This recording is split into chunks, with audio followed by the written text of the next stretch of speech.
Esta é a história do pai da genética, um neurótico monge da Morávia chamado Gregor Mendel.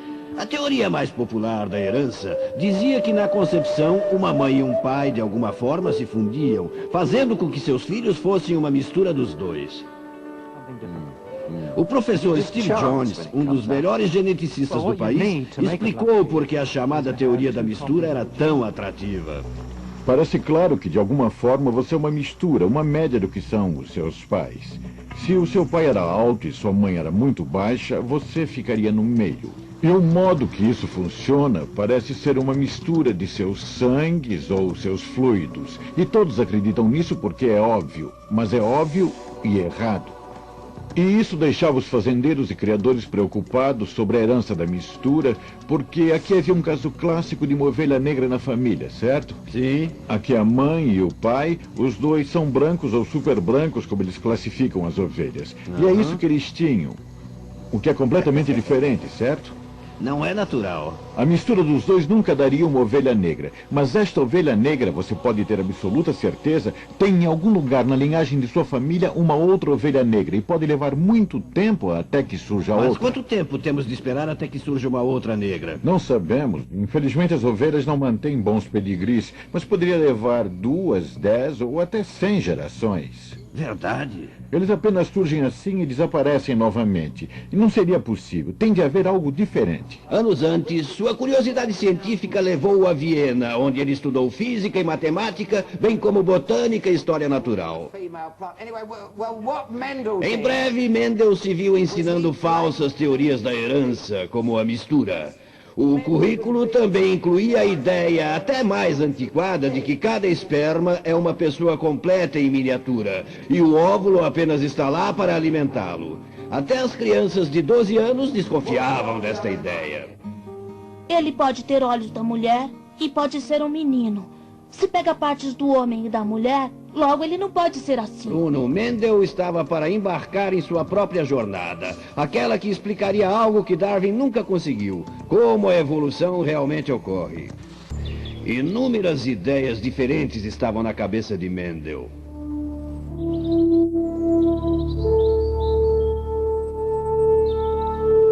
Suas observações do mundo natural o conduziam a um modo revolucionário de pensar sobre a hereditariedade. E Mendel era, obviamente, um matemático muito competente. Ele era um demonstrador no departamento de física da Universidade de Viena. É óbvio que ele era muito hábil em física. E acho que isto lhe deu um caminho. Mendel pensou que se a matemática podia desvendar os segredos da física, com certeza ela poderia nos contar algo sobre a biologia e sobre a própria vida.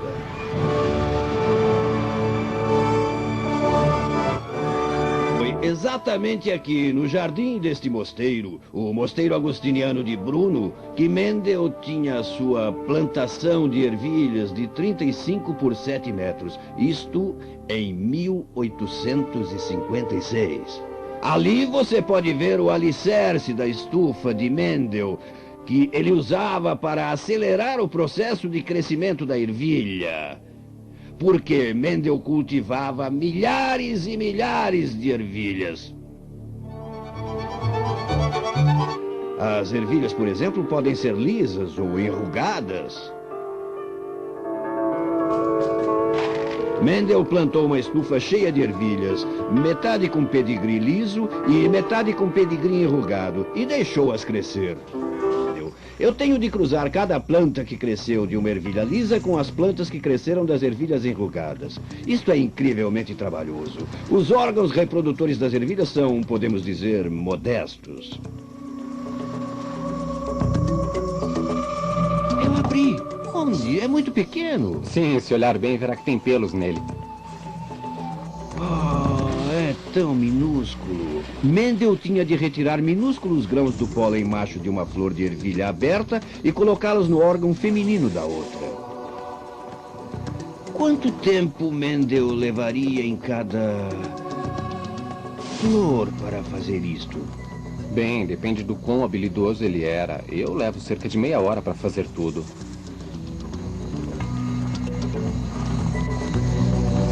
Mendel deve ter feito isso milhares de vezes. Ele devia ter uma paciência de Jó. Elas saem fácil. Depois de 2 semanas, esta combinação de pólen com óvulo se tornou uma vagem de ervilha.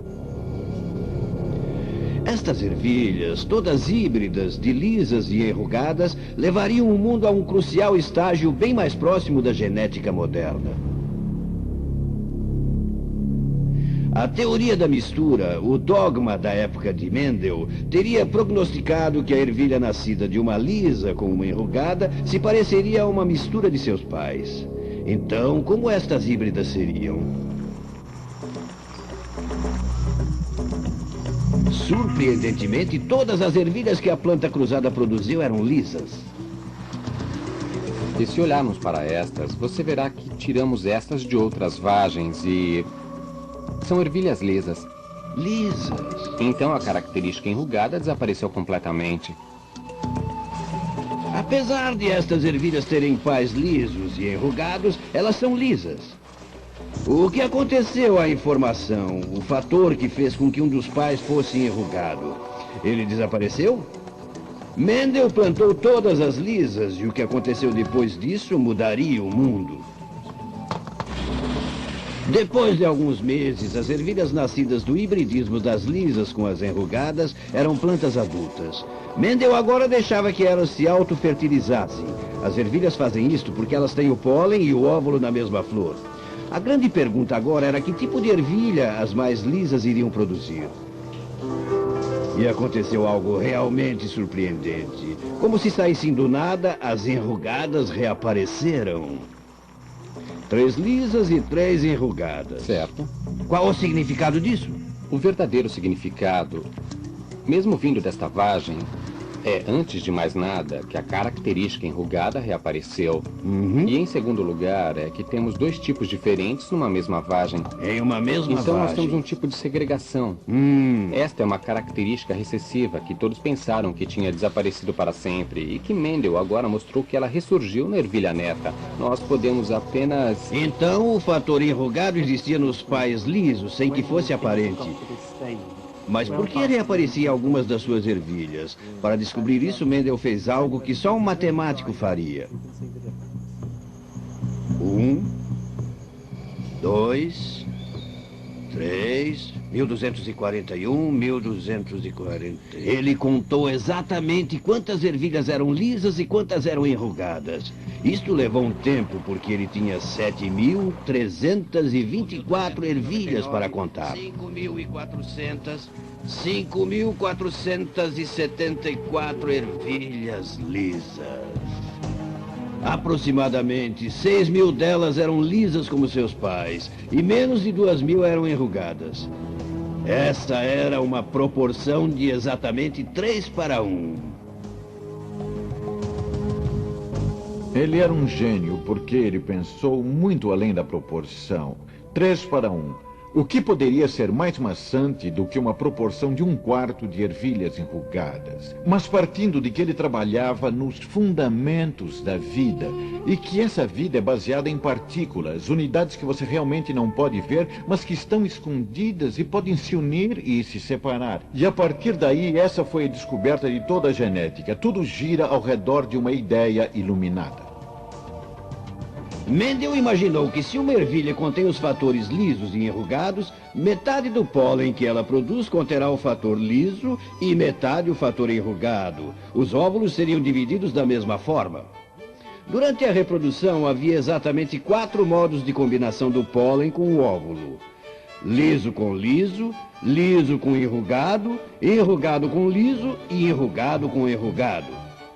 Mas Mendel sabia que uma ervilha com o fator liso sempre seria lisa, porque o liso seria o fator dominante. Então, apenas os pares enrugados seriam realmente enrugados. Isto explica porque havia 3 vezes mais lisas do que enrugadas.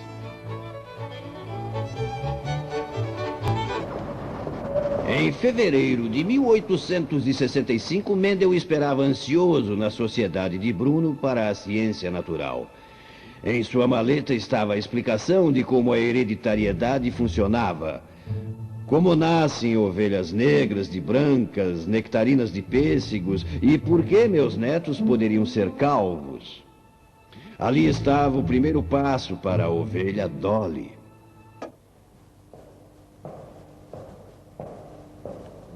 A reunião foi um desastre.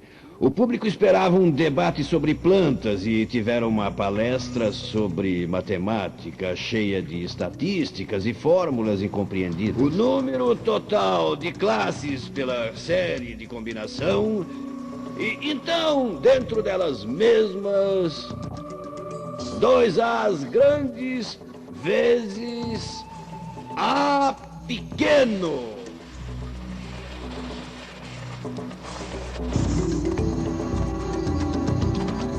O tempo nos mostrou que não havia perguntas e nem debates.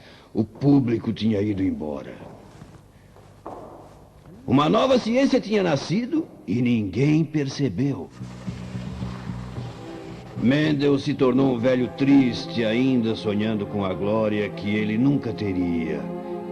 Ele disse: apesar de eu ter passado por momentos difíceis em minha vida, meu trabalho científico trouxe-me muita satisfação e eu estou convencido de que em breve o mundo todo saberá disso.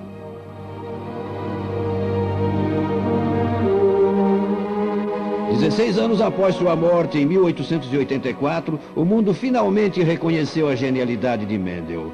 Botânicos ingleses e holandeses descobriram e analisaram seu trabalho e foi levantada uma estátua em sua homenagem em Brno. As partículas da informação da hereditariedade que ele descobriu receberam o nome de genes. E as pessoas em breve perceberam que elas eram comuns a toda a vida na Terra. O tímido monge moraviano tinha mudado o mundo.